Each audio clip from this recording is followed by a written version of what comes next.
కలిమి చేజారి నను వంచిన స్థితిని తలక్రిందులే చేసిన, కలిమి చేజారి నను వంచిన స్థితిని తలక్రిందులే చేసిన, రెండింతలుగా దయచేసేదవని,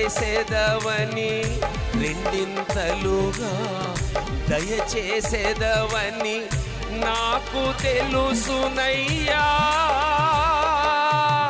మంచి యేసయ్యా. పాడదాం. మేలైనా కీడైనా నీతోనే యేసయ్యా, చావైనా బ్రతుకైనా నీ కోసమేనయ్యా.